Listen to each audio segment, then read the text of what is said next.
अरे भैया आप सांसद हैं, आपका मकान नहीं है? हाँ। और सांसदों का मकान है, आपका मकान नहीं है? क्यों नहीं है? हाँ। नॉर्थ एवेन्यू में जो मकान है वो किनका है? अच्छा। वो हमारा है। हम्म। वो किनका है? अभी सांसद वाला जो घर खाली होने वाला है ना कुछ दिनों में, अच्छा, वो क्यों खाली होगा? वो होगा। अच्छा, चुनाव वो हार जो जाएंगे सांसद फिर? नहीं रहते हैं उनका तो घर खाली हो जाता है ना। अच्छा, नहीं रहेंगे सांसद? अब वो तो समय बताएगा, लेकिन जब होगा तो उसमें हम आपको बताएंगे। उसमें हम लोग जाके अच्छे से सारा सामान को हम्म। रखवा के, गाड़ी में रखवा दीजिएगा। रखवा के हाँ। पैक करवा के पहले बाबा साहब भीमराव अम्बेडकर जी का, उनका जो फोटो होगा नीतीश कुमार जी के साथ उनका, उनका जो फोटो मतलब उनका जो फोटो होगा नरेंद्र मोदी जी के साथ उनका, पहले वो सब सामान रखवाएंगे। अच्छा। छोड़वा क्या देंगे बता देते हैं। जो हाथ में जो बड़ा बड़ा पहनते हैं अंगूठी वगैरह, वो सब छुड़वा दिया जाएगा। अच्छा, उसको फेंक दिया रोड जाएगा। हाँ, उसको। और भी जो इम्पोर्टेंट सामान होंगे घर में, महंगे महंगे प्लेट, बर्तन, कपड़ा, शॉल जो महंगा महंगा ओढ़ते हैं, वो सब जो है वो सबको फेंक दिया जाएगा। ये सब सामान को पहले राजनीति रखवा यहाँ दिया तक जाएगा। चली जाएगी। हाँ, अब देखिए चिराग पासवान जी, आप जंगल के शेर नहीं हैं। हाँ। जंगल के शेर रामविलास पासवान जी थे, जिनका भीड़ तो इकट्ठा होता था, पर वो भीड़ भीड़ उनको वोट में कन्वर्ट करके देता था। अच्छा। जो आज भी गिनीज बुक में रिकॉर्डेड है। आप सर्कस के शेर हैं, जिसका भीड़ सर्कस में जैसे चिराग पासवान सर्कस के शेर है? ऑब्वियसली सर्कस के शेर को ही भीड़ देखने के लिए इकट्ठा होती है। और फिर अपना चला जाता है, भाई चलो चलो घर चलो, हाँ शेर ऐसा था ऐसा था ऐसा था। लेकिन जब वोट देने का टाइम आता है तो सारे शेर जाके बीजेपी में वोट, जेडीयू में वोट देके चले आते। स्थितियां क्या कुछ उनके पास आपने लोग जो नहीं हैं? जिक्र नहीं, किया, क्या उनके आपने जो पास- जिक्र किया कि पशुपति पारस पहले, क्या हम वहाँ 10 लड़के के साथ खड़ा होकर चिराग पासवान मुर्दाबाद का नारा नहीं लगा सकते हैं? क्या इसमें कोई डाउट है क्या? लगवाइएगा क्या? कंपटीशन आरजेडी से है, हमारा कंपटीशन कांग्रेस से है, चिराग पासवान से अब कंपटीशन। कांग्रेस कहाँ रह गई कंपटीशन लायक? फिर वही बात, नोटा से भी आप कम उनसे वोट आता है। उनसे तो अच्छी है ना, राष्ट्रीय पार्टी है, बहुत सारे जगहों पर उनका सरकार है, उनसे तो अच्छी ही है। आपको बहुत सारी जगह नहीं देखना है ना, बिहार देखना है। चिराग पासवान आने वाले समय में मुख्यमंत्री बनेंगे क्या? हाँ, 2020 उनका नारा तो था, सुन रहे थे हम, बिहार फर्स्ट, बिहारी फर्स्ट, ऐसा करके कुछ वो बोल रहे थे। अब आप भी साथ में थे? हाँ, उस टाइम हम साथ में थे। आप भी साथ में हम घूमते क्या- थे और हम क्या लोगों साथ में थे उस टाइम? चाचा जी भी साथ में थे, उनके चाचा चाचा जी जो हैं, घूमते नहीं थे, आप घूमते थे। वो अपने स्वास्थ्य छोड़ना चाहिए। चाहिए। वो लड़े ना जनरल के सीट से, क्यों नहीं लड़ रहे हैं? जब वो दलित को छोड़ने की बात। और एक चीज हम आपसे पूछते हैं, ये झूठ की राजनीति, क्या आप लोग बताइए, क्या चिराग पासवान झूठ नहीं बोलते हैं? नमस्कार, अभी हमारे साथ बात करने के लिए मौजूद है रालोजपा आईटी सेल के प्रदेश अध्यक्ष शिवम सिंह। शिवम जी, बहुत स्वागत आपका। आपका भी बहुत बहुत स्वागत है। क्या हालचाल? बस बढ़िया। राजनीति बहुत गर्म हो चुकी है। हाँ, गर्म होना लाजमी है। अब चाचा भतीजे में लड़ाई। बिल्कुल बिल्कुल बिल्कुल गर्म होना लाजमी है। और ये जो लड़ाई है, अब राजनीति स्तर अब उस जगह पर पहुंच गया है जहां पता नहीं आगे राजनीति में क्या होने जा रहा है, किसकी हत्या कब हो जाए, ये कहना मतलब अब समझिए कि बहुत मुश्किल। पशुपति पारस जी, जो कि हमारे राष्ट्रीय लोक जनशक्ति पार्टी के राष्ट्रीय अध्यक्ष हैं, अगर उन पर इस तरह की घटना होती है और ये घटना एक सोची समझी साजिश के तहत अगर हो रही है, तो हम नहीं, मतलब हम तो क्या, पूरे बिहार की जनता ये चीज़ जान रही है कि ये कहीं ना कहीं बहुत शर्मिंदा वाली बात है। राजनीति का स्तर इतना नहीं गिर जाना चाहिए। ठीक है, हम मानते हैं व्यक्तिगत मतभेद हो सकता है, राजनीतिक मतभेद हो सकता है। अब इस मतभेद का ये मतलब नहीं हो सकता है कि आप किसी की हत्या करवाने का साजिश करें, वो भी उस लोगों से जो आज से कुछ सालों पहले वही लोग द्वारा हमारे अभिभावक राष्ट्रीय लोक जनशक्ति पार्टी, जिनको अपना मार्गदर्शन मानती है, स्वर्गीय रामविलास पासवान जी के साथ भी यही घटना हुआ था, जिन पर उनको काला झंडा दिखाया गया था। उनका भी नारा उनके कौन दिखवाए थे? अमर आज़ाद। अच्छा। ये तो सब जान रहे हैं, अमर आज़ाद हैं इसमें। वो तो ऑन रिकॉर्ड है, अमर आज़ाद हैं। और भी 2-4 लोग हैं इसमें जो मिले हुए हैं। चिराग पासवान के कहने पे लगवाते हैं। अब एक बात बताइए, अगर हम उस तरह का कोई अप्रिय घटना, चिराग, मेरा गृह संसदीय क्षेत्र हमारे पशुपति पारस जी, वो मेरा गृह क्षेत्र है जहाँ से वो सांसद हैं। संसदीय क्षेत्र। एक चीज़ बताइए, जहाँ पर चिराग पासवान जी आते हैं, रुकते हैं अपने कार्यकर्ताओं, मतलब उनके कार्यकर्ता उनको जहाँ वेलकम करते हैं, जहाँ उनका स्वागत करते हैं, क्या हम वहाँ आप 10 लड़के के साथ खड़ा होकर चिराग पासवान मुर्दाबाद का नारा नहीं लगा सकते हैं? क्या इसमें कोई डाउट है क्या? लगवाइएगा क्या? क्यों लगवाएं? हम लोग इस तरह की पॉलिटिक्स, इस तरह की राजनीति पे कभी भरोसा नहीं किए हैं। इससे जनता के नज़र में आप सही नहीं हो जाइएगा। 10-15 लड़के तो मेरे होंगे। दर्शकों को हम बता दें, चाचा भतीजे की लड़ाई जिसका मैंने जिक्र किया, वो नीतीश कुमार और तेजस्वी यादव वाला नहीं, बल्कि पशुपति पारस और चिराग पासवान वाला चाचा भतीजे की लड़ाई इधर जमकर हो रही है। कभी इंटरव्यू देकर, कभी एक दूसरे का विरोध करवा कर। उस टाइम परिस्थितियां कुछ और बता रहा है ना, जब से पार्टी अलग हुई है तब से कितने बार पशुपति पारस जी इस तरह का घटना करवाए हैं। हमको एक भी घटना का उदाहरण बताइए। दूसरी बात, परिस्थितियां कुछ आपने जो जिक्र किया, आपने जो जिक्र किया कि पशुपति पारस पहली बार संसदीय क्षेत्र से चुनाव लड़े और जीत गए, तो उस टाइम परिस्थितियां कुछ और भी थी। नहीं, परिस्थितियां बिल्कुल रामविलास जी जिंदा थे। बिल्कुल, तो क्या रामविलास जी जिंदा थे? तो क्या रामविलास जी के समय में इस तरह की घटना होती थी क्या? नहीं, मैं जितने के बात पे कह रहा हूँ। बिल्कुल, जितना उनका अपना व्यक्तिगत छवि भी तो है।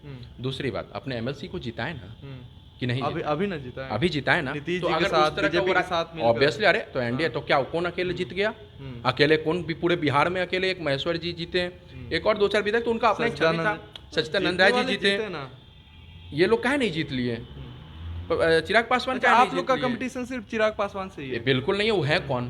क्यों उनसे कंपटीशन रहेगा भाई? हमारी कंपटीशन आरजेडी से है, हमारा कंपटीशन कांग्रेस से है, चिराग पासवान से कंपटीशन। कांग्रेस कहाँ रह गई कंपटीशन लायक? फिर वही बात, नोटा से भी कम वोट आता है। उनसे तो अच्छी है ना, राष्ट्रीय पार्टी है, बहुत सारे जगहों पर उनका सरकार है, उनसे तो अच्छी ही है। आपको बहुत सारे जगह नहीं देखना है ना, बिहार देखना है। देखिए, क्यों नहीं देखना है? बहुत सारे जगह ये यूपी में जाके चुनाव लड़वाते हैं, जीत के आते हैं, आप रह कर चिराग पासवान पे चले जीत के आते हैं, कुछ नहीं। तो बात तो उन्हीं के संदर्भ में हो रही है। जब बात उनके संदर्भ में हो रही है तो और जगहों का तो एग्जाम्पल आप लीजिएगा ना, कि नहीं लीजिएगा? इसका जवाब दीजिए। तो चिराग पासवान यूपी में जाए, झारखंड में जाए, वो नहीं कह रहा, मैं कह रहा हूँ कि कांग्रेस की स्थिति बिहार में क्या है। नोटा से भी कम वोट आती है। बिल्कुल बिल्कुल, हम मानते हैं इस चीज़ को। वो अब विपक्ष में बैठने लायक भी नहीं रह गई है। खैर चलिए, ठीक है, जो भी है देखा जाएगा। अच्छा, चिराग पासवान आने वाले समय में मुख्यमंत्री बनेंगे क्या? हाँ, 2020 उनका नारा तो था, सुन रहे थे हम, बिहार फर्स्ट, बिहारी फर्स्ट, ऐसा करके कुछ वो बोल रहे थे। अब आप भी साथ में थे? हाँ, उस टाइम हम साथ में थे। आप भी साथ में घूमते थे और लोग साथ में थे उस टाइम। चाचा जी भी साथ में थे, उनके चाचा जी घूमते नहीं थे, आप घूमते थे। वो अपने स्वास्थ्य उनका सही नहीं था, इसलिए वो नहीं घूमते थे। हम लोग, आप घूमते थे? हम लोग क्यों नहीं घूमते? हम लोग उनके पार्टी में थे, पूरे मतलब निष्ठा के साथ थे, पूरे विश्वास के साथ थे। तो आप भी बना रहे थे ना मुख्यमंत्री उस टाइम। अब देखिए, मुख्यमंत्री क्या 2020 में तो फेल हो गए। एक भी समीक्षा बैठक तो वो किए नहीं। उनको तो समीक्षा बैठक भी करना चाहिए था कि भाई हम इस हार की जिम्मेदारी हम लेते हैं। क्या चिराग पासवान बोले हैं क्या अभी तक एक बार भी कि इस हार की जिम्मेदारी हम लिए? ये जो आप चाहिएगा कि हम स्वर्गीय रामविलास पासवान जी के लड़के हैं, जैसे हम कहेंगे वैसे ही होगा। वो तो राष्ट्रीय अध्यक्ष बने थे और कहे थे कि अब राष्ट्रीय अध्यक्ष अपने मनमर्जी से हटेंगे। कहे थे ये बात, ये भी बात कहते हैं। वो किस बात की दलित की राजनीति करते हैं? वो तो दलित को कुछ दिन पहले आपको भी मालूम होगा कि वो बोले थे कि जो दलित सक्षम हैं, समृद्ध दलित की बात हो, जो समृद्ध दलित हैं, वो आरक्षण उनको छोड़ देना चाहिए। आप क्या मानते हैं? उनके पहनावा ओढ़ावा, क्या वो मतलब उनका जो पहनावा ओढ़ावा है, क्या वो दलित वाला है क्या? देखिए क्या है ये दलित। आप क्या मानते हो वो बताइए। ठीक है, वो भी समृद्ध दलित है, उन्हें भी आरक्षण छोड़ना चाहिए। वो लड़े ना जनरल के सीट से, क्यों नहीं लड़ रहे हैं जब वो दलित को छोड़ने की बात। और एक चीज हम आपसे पूछते हैं, ये झूठ की राजनीति, क्या आप लोग बताइए, क्या चिराग पासवान झूठ नहीं बोलते हैं?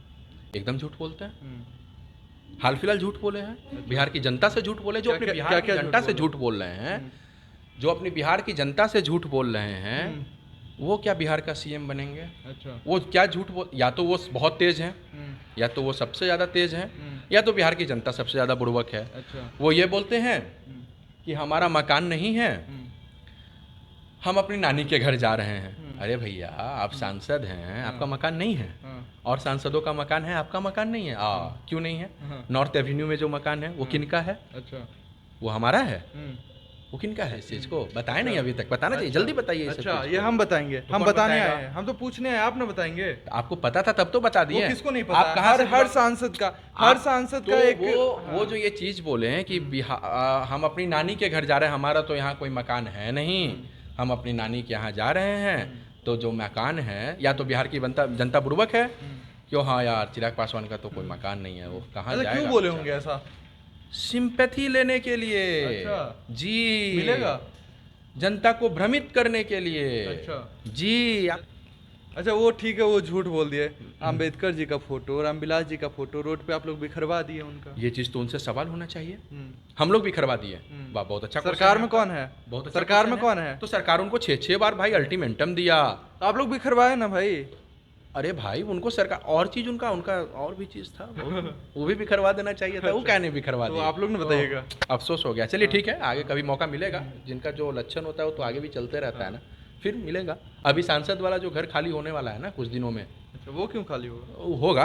अच्छा, चुनाव वो हार जो जाएंगे। सांसद नहीं रहते हैं उनका तो घर खाली हो जाता है ना। अच्छा, नहीं रहेंगे सांसद? अब वो तो समय बताएगा, लेकिन जब होगा तो उसमें हम आपको बताएंगे। उसमें हम लोग जाके अच्छे से सारा सामान को रखवा के, गाड़ी में रखवा दीजिएगा। रखवा के हाँ। पैक करवा के पहले बाबा साहब भीमराव अम्बेडकर जी का, उनका जो फोटो होगा नीतीश कुमार जी के साथ उनका, उनका जो फोटो मतलब उनका जो फोटो होगा नरेंद्र मोदी जी के साथ उनका, पहले वो सब सामान रखवाएंगे। अच्छा। छोड़वा क्या देंगे बता देते हैं। जो हाथ में जो बड़ा बड़ा पहनते हैं अंगूठी वगैरह वो सब छुड़वा दिया जाएगा। अच्छा, उसको फेंक दिया रोड जाएगा। हाँ उसको। और भी जो इम्पोर्टेंट सामान होंगे घर में, महंगे महंगे प्लेट, बर्तन, कपड़ा, शॉल जो महंगा महंगा ओढ़ते हैं, वो सब जो है वो सबको फेंक दिया जाएगा। ये सब सामान को पहले राजनीति रखवा यहाँ दिया तक चली जाएगी। हाँ। अब अरे भैया आप ही कह रहे हैं कि आप सरकार में हैं, तो सरकार तो इस चीज को लेगा ना। जब मीडिया की ही बात सुनेगी ना सरकार। मीडिया की बात नहीं सुनेगी, मीडिया दिखाती है जो होता तो है। आप दिखाएं ना। हाँ। तो अगले बार से इसको तो प्रायोरिटी हाँ, बिल्कुल बिल्कुल दिखाएंगे। आप लोग जो कीजिएगा या फिर सरकार की तरफ से जो किया जाएगा वो तो हम दिखाएंगे ही ना। तो सरकार की तरफ से जब आप अगर सही में इंटाइटल्ड नहीं थे, जो आपका वर्ड यूज किया हुआ था कि हाँ मैं तो इसमें तो खाली करना ही था, मैं जिस बंगले के लिए इंटाइटल्ड नहीं हूँ। देखिए कितना अच्छा अच्छा बात बोलते हैं वो। तो जब पहला नोटिस मिला उसी टाइम अगर आप इंटाइटल्ड नहीं थे तो उस टाइम क्यों नहीं खाली कर दिए? क्यों रह गए? आप तो रह नहीं गए, आप तो इतना गेम कर दिए हैं। एक अपने घनिष्ठ मित्र सौरभ पांडे जी के कहने पे कि मूर्ति भी लगा दिए। कितना अपमान हुआ बताइए। क्या आपको इतना समझ नहीं था कि कहाँ रामविलास पासवान जी का मूर्ति लगना चाहिए, कहाँ नहीं लगना चाहिए? क्या इस चीज़ की समझ नहीं थी आपको? किसके बहकावे में आप इस तरह का काम करते हैं? और आप कहते हैं कि आप, आपके अभिभावक, आपके नेता, आपके पिताजी स्वर्गीय, देखिए चिराग पासवान जी, आप जंगल के शेर नहीं हैं। जंगल के शेर रामविलास पासवान जी थे, जिनका भीड़ तो इकट्ठा होता था पर वो भीड़ उनको वोट में कन्वर्ट करके देता था। अच्छा। जो आज भी गिनीज बुक में रिकॉर्डेड है। आप सर्कस के शेर हैं, जिसका भीड़ सर्कस में जैसे सर्कस के शेर है। ऑब्वियसली सर्कस के शेर को ही भीड़ देखने के लिए इकट्ठा होती है। और फिर अपना चला जाता है, भाई चलो चलो घर चलो, हाँ शेर ऐसा था ऐसा था ऐसा था। लेकिन जब वोट देने का टाइम आता है तो सारे शेर जाके बीजेपी में वोट, जेडीयू में वोट देके चले आते हैं। वो तो कहते हैं शेर का बच्चा हूँ मैं। तो सर्कस के शेर हैं। कह तो रहे हैं कि वो शेर के बच्चा हैं, हम भी कह रहे हैं। अरे कौन नहीं कह रहा? रामविलास पासवान जी शेर थे, शेर हैं, शेर रहेंगे। अच्छा। आजीवन शेर थे। अच्छा। लेकिन वो शेर जंगल के शेर थे। ये जो शेर हैं ये सर्कस के शेर हैं। अच्छा, उनकी पार्टी दो धाराओं में बट गई, एक चिराग पासवान की और एक पशुपति पारस की। तो वो जो शेर थे वो शेर की उपाधि अब किनको मिलेगा? अब ये जनता, जो नेता भीड़ को वोट में कन्वर्ट कराए, जो नेता या फिर जो पार्टी रामविलास पासवान जी के, स्वर्गीय रामविलास पासवान जी के अस्तित्व को अभी तक बचा के रखी है, उनका सपना था एमएलसी हो, विधायक हो, सांसद हो, जिस रणनीति पर चल रही है वो हमारे राष्ट्रीय अध्यक्ष, केंद्रीय मंत्री श्री पशुपति पारस। सिंपल सी बात, पारस जी शेर है। बिल्कुल। वो शेर है। शेर पे हमला क्यों हो गया? वो शेर नहीं है। वो एक जीता जाता, मतलब उनमें रामविलास पासवान जी का छवि भी देखा जाता है। अच्छा। जी हाँ। और ये चीज़ हाजीपुर की जनता, पूरे बिहार की जनता इस चीज़ को मानती है और इस चीज़ को अच्छे भली भांति जान रही है कि कौन प्रोपोगेंडा फैला रहा है, कौन झूठ बोल रहा है। और देखिए गाड़ी पर कूदने से, लोगों पर पत्थरबाजी करवा देने से, करवाइए ना, क्यों नहीं करवाइए, आगे भी करवाइए। आप जब अपने ही घर के लोगों को पत्थर से मार रहे हैं तो आप मुख्यमंत्री बन जाइएगा तो आप किसको छोड़िएगा? आप तो हिटलर शाही चला दीजिएगा। अभी पत्थर चल रहा है, बाद में गोली चलेगा, बम चलेगा। अरे वो मेरा बात नहीं माना, अच्छा ए बम मार दो। अच्छा। अपने कार्यकर्ताओं को, अमर आजाद ऐसे ऐसे बहुत सारे कार्यकर्ता हैं, बोले बम मारवाओ। अच्छा। फिर भैया हम लोग तो हाथ जोड़ के घर में बैठ जाएंगे फिर। क्या भैया पारस जी पे हमला हो गया, क्या कर रहे थे आप लोग? देखिए हाँ, ये बहुत सही बात बोले, पारस जी पर हमला हो गया। अब एक चीज़ बताइए, बाबा बीर चौहरमल, जिनको शिरोमणि चौहरमल जो हैं, वो एक समाज के तो भगवान हैं ही, हम लोग भी उनको भगवान मानते हैं और आस्था और पूरे निष्ठा के साथ उन पर भरोसा भी रखते हैं। शुभम जी, हम आपसे एक सवाल पूछते हैं, या फिर आप ही हमको एक बताइए, एक चीज़ बताइए कि क्या बाबा बीर चौहरमल जी के यहाँ लोग पूजा करने गया था, कि लोग पत्थर बरसाने गया था, कि लोग अपना राजनीति चमकाने गया था। दूसरी बात, अगर लोग पूजा करने गया था, अगर लोग चिराग जी के सपोर्टर थे, मान लिए, आपकी ये भी बात मान लिए कि सब चिराग जी के सपोर्टर थे, एक आदमी भी उसमें पशुपति पारस जी का नहीं था, ये भी मान लिए, तो एक चीज़ बताइए, जब पत्थर बरसा, जब काला झंडा दिखाया गया, काला झंडा तक मान सकते हैं, ठीक है, उस पर वो कुछ नहीं बोले, कोई ज़रूरी भी नहीं है, हमारे अभिभावक पे भी काला झंडा दिखाया गया था और दिखाने वाला वही आज़ाद था, अमर आज़ाद था, तो इस पर नहीं टिप्पणी करेंगे। लेकिन जो पत्थर बरसा, क्या वो कुछ नहीं है? पशुपति पारस जी उनके कोई नहीं है? आप बताइए, नहीं है क्या? अगर हैं तो चिराग पासवान अभी तक चुप क्यों हैं? वो अभी आकर इस पर निंदा क्यों नहीं किए कि हाँ, अगर इस तरह की कोई अप्रिय घटना हुई है तो इसकी जांच होनी चाहिए। अच्छा। ये सही में गलत है। मतलब कहीं ना कहीं आपके मन में था कि इस तरह का घटना हो। अब बोलिएगा कि नहीं, ऐसा तो कुछ हुआ ही नहीं है, तो भैया वीडियो तो आप ही के लोग फैला आप कह रहे हैं सोची समझी साजिश है? बिल्कुल सोची समझी साजिश है भाई। कह क्या रहे हैं? कौन नहीं कह रहा है कि सोची समझी साजिश नहीं है? कैसे? अब एक चीज़ बताते हैं, अमर आज़ाद कौन है? आप बताइए। उनके पार्टी का है ना? अमर आज़ाद क्या कर रहा था? काला झंडा दिखा के, ईंटा रोड़ा फेंक के क्या कर रहा था? इनफैक्ट ईंटा हमको भी लगा था, पत्थर हमको भी लगा था, वहाँ पे हमको भी पत्थर लगा था। कुछ वीडियो हमारे पास भी है, सही समय आने पर उसको दिखाएंगे, वो बिहार की जनता को दिखाएंगे, बिहार का जनता देखे तो कि असल बात क्या। पहले इन लोगों का पूरा निकलने तो दीजिए, क्या निकाल रहे हैं ये लोग? अरे 15 साल 16 साल की उम्र के लड़के को काला झंडा दिखवा रहे हैं, और मतलब अरे वहाँ पर तो इनकी बुराइयाँ हुई हैं। जो भी बड़े बुजुर्ग थे उस समाज के, वो तो बोले हैं कि क्या पशुपति पारस जी दूसरे थे? अच्छा। वो तो बाबा वीर चौहरमल जी के मंदिर में माथा टेकने आए थे, आशीर्वाद देने आए थे, लेने आए थे, माफ़ कीजिएगा, आशीर्वाद लेने आए थे। उनके साथ जब ये इस तरह का करवा सकता है, तो कल के डेट में हम लोग अगर गलती से पारस जी के पास चले गए तो हमारे पास कैसे नहीं करवाएगा? अच्छा। हमारे पास भी करवाएगा। तो देखिए, बिहार की जनता अब सब समझ चुकी है शुभम जी, और हम लोग इस तरह के राजनीति पर कभी भरोसा नहीं करते हैं। हम लोग आगे सरकार जो कानूनी कार्रवाई होता है उस पर रहते हैं। वरना हाजीपुर में हमारा भी 10-15 लोग हैं जो हर भीड़ में जाके चिराग पासवान मुर्दाबाद का नारा लगा दे, चिराग पासवान को काला झंडा दिखा दे। आज तक न कभी ऐसा किए हैं, न इस तरह का कभी हम लोग राजनीति करते हैं। डर्टी पॉलिटिक्स पर हम लोग भरोसा नहीं करते हैं, मेहनत करते हैं। जीत और हार राजनीति का दो पहलू है, होगा जीतना का मेहनत करेंगे तो जीतेंगे, हारेंगे तो। अच्छा, ये बताया आईटी सेल की जिम्मेवारी दी गई है, कैसे पूरा कीजिएगा? हाँ देखिए, आईटी सेल का जिम्मेवारी दिया गया है, ये मेरे लिए काफ़ी सौभाग्य की बात है कि एक आज के डेट में अगर युवा तुर्क कहें हमारे प्रदेश अध्यक्ष को, तो इसमें कोई डाउट नहीं है। अच्छा। वो जिस तरह से युवाओं को साथ लेकर चल रहे हैं, जितना मान सम्मान वो युवाओं को दे रहे हैं, साथ साथ अपने प्रदेश के सभी जनता को दे रहे हैं, जितना वो समय देते हैं, और जिस तरह से उन्होंने हम पर भरोसा जताया है, तो अगर हम इसको उनके विश्वास पर अगर खरा उतरते हैं तो ये मेरे लिए बहुत सौभाग्य की बात होगी। चलिए, बहुत धन्यवाद। ये शिवम सिंह राजपूत थे, रालोसपा आईटी सेल के प्रदेश अध्यक्ष, और चिराग पासवान पे लगातार एक दूसरे तरफ से हमलावर हैं। बहुत धन्यवाद।